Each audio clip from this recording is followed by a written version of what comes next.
Hello everyone and welcome! A whole bunch of lore surrounding the Vastaya got released, and even though we technically skipped two Demacian stories, which we will get back to, I like the diversity, so let's have a look at Nami. Our story begins in the seas west of Mount Targon. There, a tribe of Vastaya known as Marai lives. Long ago, these mermaidic creatures discovered a rift in the depths. The rift contained a horrible creeping darkness which sought to exterminate all forms of life.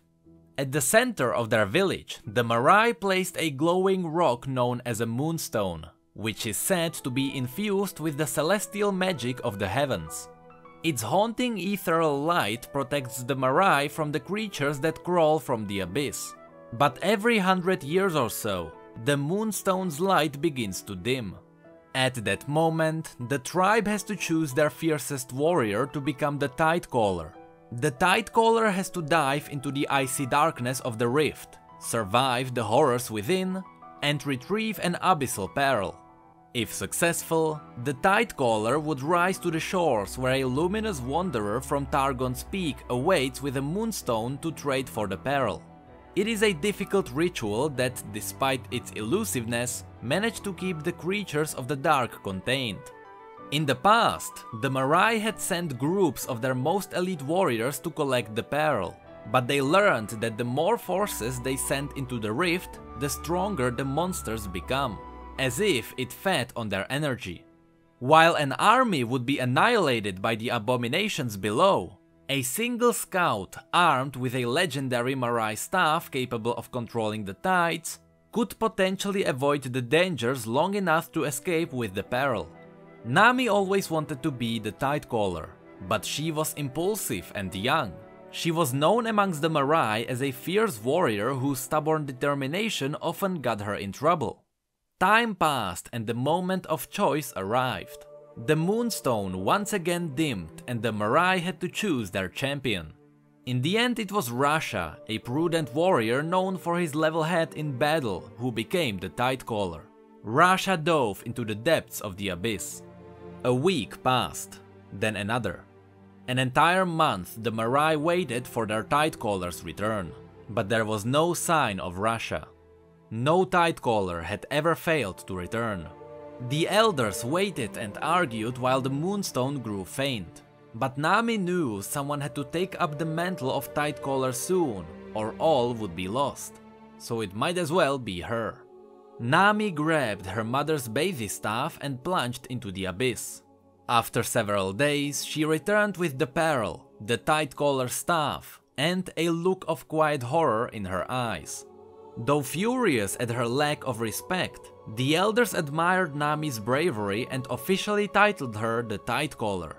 Nami ascended to the surface and rode the tide to the shores to meet the Landwalker. The Stonebearer, however, was nowhere to be found. Instead, an elderly woman waited on the beach. The woman, whose grandparents bore witness to the last Tidecaller exchange, explained that there was no moonstone. The aspect of the moon was the only being who could conjure a moonstone, but she had fled Targon. Nami was unwilling to accept this. She vowed to find the aspect and retrieve the moonstone. The lives of her people depended on it. Using the power of the mystical Tidecaller staff to summon a perpetual pool of moving water beneath her fins, Nami moved to land to continue her quest. Determined, the Tidecaller swam into a brand new world. The next part continues the story after Nami began to explore the shores. A young girl returned to her village. She tried to tell everyone what she saw, but nothing she said made any sense. The villagers had seen their fair share of unworldly things. Living at the foot of Mount Targon made this unavoidable. But this child's story didn't add up. She had described some sort of unworldly humanoid who had risen from the sea that bordered their village. It sounded like a wanderer, one of the lost confused celestial creatures who sometimes ventured from Targon's summit. No one had ever heard of a celestial appearing from the ocean though. More likely the girl was playing games. But when a woman with crimson eyes swam into their village, held aloft by a pool of water that flowed at her command, the villagers realized it was no game. "Hello," the stranger said. "I am Nami. I am a Mirai, a creature of the blue. I mean you no harm." The villagers stared at her, mouths agape. Perhaps they were taken aback by her appearance. That would make sense considering how unusual they looked to Nami's eyes. Flesh without scales and two backward arms where fins should be. Though they weren't much in the way of conversation, Nami did have their attention. "I seek the aspect of the moon, for the aspect has something my people require. Without it, they and possibly all the world will succumb to a hungry and merciless darkness." The villagers continued to silently stare at Nami with open jaws. Only a sleepy four-legged beast carried on moving in the village without a pause. It was pulling mouthfuls of dried grass from a wheeled cart. Nami stood in silence, tapping her staff awkwardly. "So, if anybody knows where the aspect is, that would be, She sniffed, eager to create any noise to break the endless hush that had fallen over the crowd. "Most helpful. To me." It was as if the villagers had been frozen in place. It was so quiet. Nami looked around the village and saw small fluttering lights all around, anchored to small pillars of wax and large wooden sticks. The lights indeed seemed to be alive, but not sentient. They fluttered in the breeze and crackled with energy. "What do you call that?" Nami asked, pointing at the light. "It's lovely." An old man in golden robes stepped forward. The people of the Oversky insisted on covering themselves, for reasons Nami couldn't immediately understand. He was flanked by two sentinels. From the many layers of draped fabric, Nami figured he must be some type of elder, or perhaps he was just cold. "You seek the moon?" he asked. "Is she your friend or your foe?" Nami narrowed her eyes. The man's lip quivered with silent rage. The moon's aspect was clearly important to him, but in what way? Did he worship and wish to protect it? Or did he consider it an enemy? Nami weighed her options.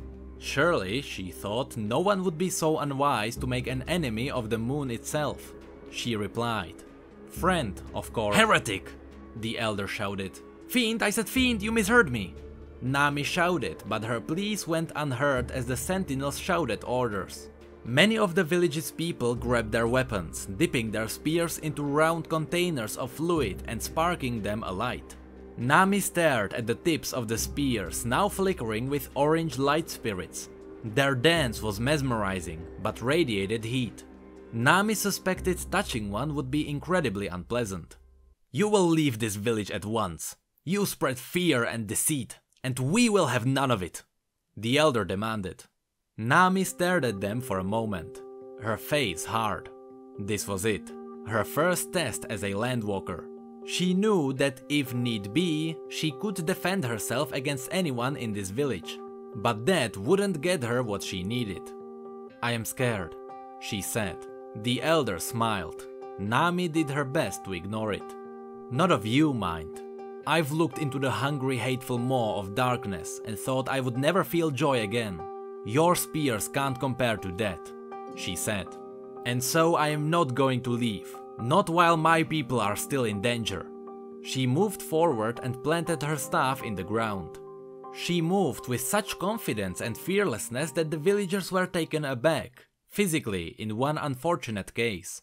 A young villager stumbled backward, his spear of heat skittering out of his hands, landing beneath the cart of dried grass. The dancing heat spirit grew taller, licking the grass, spreading its own energy to the pile of dry hay. Within moments, the entire cart was ablaze with hot, volatile energy. The grazing beast brayed in terror and turned away from the blaze. It kicked its muscular legs in confusion, knocking the cart onto its side, launching the burning grass into the air. The wisps of heat landed on the village's roofs and spread rapidly, consuming everything in its path with a voracious appetite. The villagers scrambled back to fetch buckets of water from a nearby well. Nami watched in frightened fascination as they hurled the liquid at the hungry spirits. For a moment, their efforts seemed to beat back the spirit's rage, transforming the flickering glow into a horrible cloud of hissing air that, unlike the rest of the air in the oversky, seemed to expand with weight and form. The hissing smoke swirled as the spirits drank up the water and danced along the rooftops, turning the blue night orange. "More water!" the villagers yelled. "Quickly! I can help with that," Nami thought. Nami raised her Tidecaller staff, her knuckles tight. Focusing her thoughts, the sea water lapping the village's shore began to collect and vibrate. Nami tightened her grip and closed her eyes, pulling back her staff to draw the seawater toward her. The ocean roared. It stretched itself into the air high above the village, a sheer wall of tidal ferocity hovering at the ready. The people screamed. Nami thrust her staff forward, pointing its headpiece toward the dancing heat. "Please move," she shouted to the villagers, and they did. The wave crashed forward as if to drown the entire village. Just before hitting the ground, the water twirled and twisted into an enormous tentacle. It snaked through the air, sniffing out the ravenous trails of heat and rage. With one last smoky gasp, the spirits fizzled, their glow replaced with the quiet blue of the night. Nami exhaled, loosening her grip on the staff. The tentacle of water lost its shape in an instant and splashed to the ground to the startled delight of onlookers. The Elder and the Sentinels dropped their buckets. They turned to Nami, the rage they had carried moments before, now but a memory. They looked upon their visitor with new eyes. "Ionia," the Elder said. "What?" "The moon. Look for her aspect there. It's a continent. That way," he said, pointing out toward the sea in the direction Nami's staff tugged her. Of course, the moon and the tide were as brother and sister. Wherever the moon went, the Tidecaller staff would be drawn. "Oh!" Nami exclaimed, her heart flush with hope. "This is... yes, thank you. Sorry about the... she said, waving her hand at the drenched, dripping village. "Anyway, thank you." Nami raised her staff and a wave reared up from the shore, wrapping her in a cocoon of water and carrying her back toward the ocean.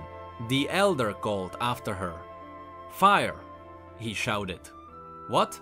Nami asked. "The light on our torches, our spears.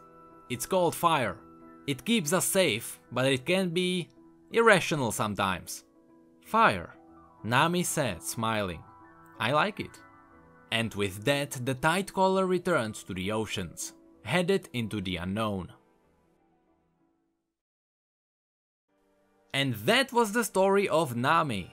I am really happy that what I said in my old ocean theory video was partially true. There is a connection between the void and the ocean, although my theory was based around Nagake burrows, so I wonder if that ever becomes a thing. Anyway, if you enjoyed this video, feel free to click the like below and subscribe for more stories in the future. You can also follow us on Twitter, Facebook and Discord if you'd like to chat. Again, thank you so much for being here and for your support, you know I really appreciate it. And as always, thank you come again.